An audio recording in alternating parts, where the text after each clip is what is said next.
Well, it's an absolute joy to finally meet up with Stella Parton. We did actually, our paths crossed about 30 years ago at the famous Wembley Country Music Festival, but it's been a long time, and you know, you haven't changed a bit. Well, you're so sweet, so kind, and such a big liar. But it's lovely to have you in the UK again, and obviously it's great for you as well to come and meet all the people who've been wanting to see you for a long time. Well, I have been so excited to come back over. We're having a great tour.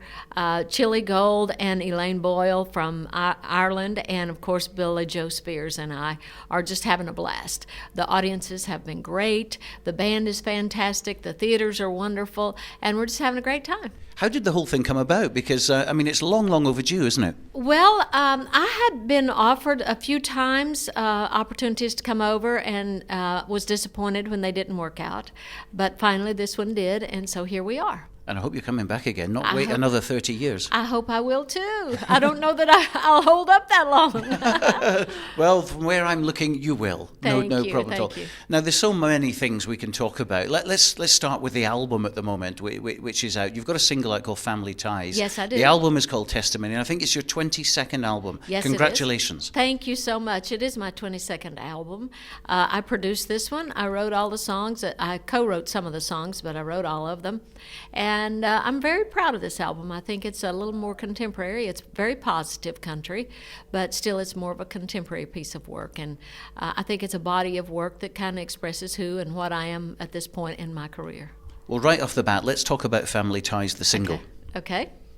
Family Ties was written originally, the idea was for a TV show that I was approached about doing a talk show. And so I thought, well, we need a theme song. So it started out to be that, and then I got it turned into a real personal expression of my own life and my own family ties, which, you know, is quite large and quite, well known around the world. But so I thought, well, everybody has the same issues in a family, so I'm going to write it from that philosophical place. Now, of course, you're very, very busy, not just as a singer, but as an actress. You do a lot of charity work as well. Yes. for various things. Tell us a little bit about your charity work. Well, Stuart, most of the charity work I do is for battered women's shelters, women and children who have been expunged from their homes due to domestic violence. And a lot of the work in the Appalachian Mountains that I do, being an Appalachian child myself, is to help eradicate the poverty that still is such a stronghold in the mountains of Appalachia.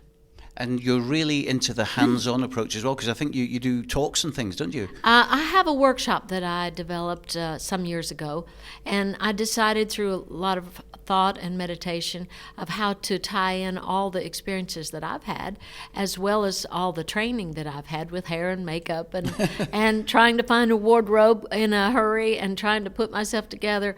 And I have called the workshop Beauty on a Budget and Self-Esteem is Free. And it's a 12-hour workshop and a motivational workshop that I teach to women in the Appalachian Mountains. And of course, but I have been offered, opportunities to take it elsewhere, and eventually I think we will. And I was going to say, you're quite big on the cooking department as well. You've written 3 books, is that right? Well, I don't know of anything more nurturing for a family or for friends or loved ones than food.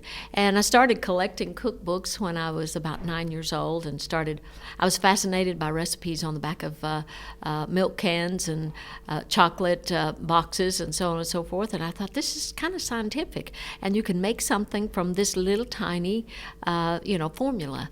And so I'm still very fascinated with that, and I think it's a very good light read. And so I started writing the cookbooks for the homeless situation in Nashville, and my first cookbook was very successful. It was a fundraiser for the Coalition for the Homeless.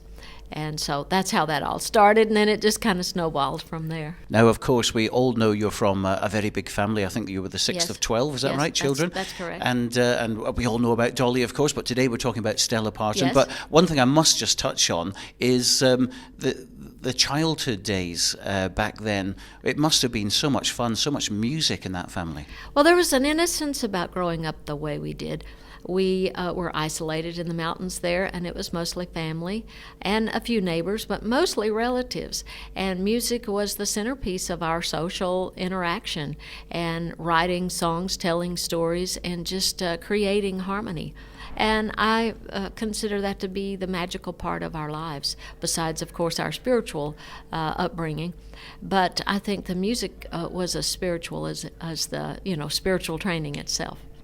Now, let's talk about a little bit about your acting career now, which is, you've done tremendous things. I mean, I was amazed that 30 years ago, it is now, I think it was 1979, you were in the Dukes of Hazzard playing a part of one of the episodes. I think that was the first season. I think was it 79 or 78? I don't remember. Anyway, I was on the first late season. 70, but I do remember that episode a long time ago. Yeah, that was my first acting experience, and I was the only country artist to ever do a dramatic role on that series, and I was the first country artist to be on Dukes of Hazzard, so I lay claim to that. And still they do a lot of Dukes festivals, and I dress up and go as Mary Beth and dress up in my deputy uniform, and we have a lot of fun. Because everyone remembers amazing. that. Everyone remembers that. And of course, Dukes of Hazzard back in the 70s, I mean, that was probably the hottest show on television. I know, it's still fun. And it's an amazing cult of fans that still come to these things. These festivals sometimes will draw as many as 250,000 people in a weekend. And it's an amazing, exciting thing. And people bring these General Lees that they've restored and built, and there's all kinds of Daisy Dukes running around, and just people just dressed in these festival garb. It's wonderful. And you've done lots of acting roles since then. In fact, recently you were in Ghost Town, I believe. Yes, and I was. There was another. And I had music in that too. That's right. Yes, because you and in fact not the first time, because you've actually been on soundtracks for other movies, Yes. I believe, as well. Yes. So what's happening with you at the moment, acting wise? Well, at the moment, I'm in discussion with a theatrical production that is going to go to Broadway, I understand. And it's a comedy. It's a musical comedy, but it's about a televangelist and his wife. And it's a murder, and it's a comedy, and it's just going to be just one big total wreck. But it'll be fun. I hope I get the part.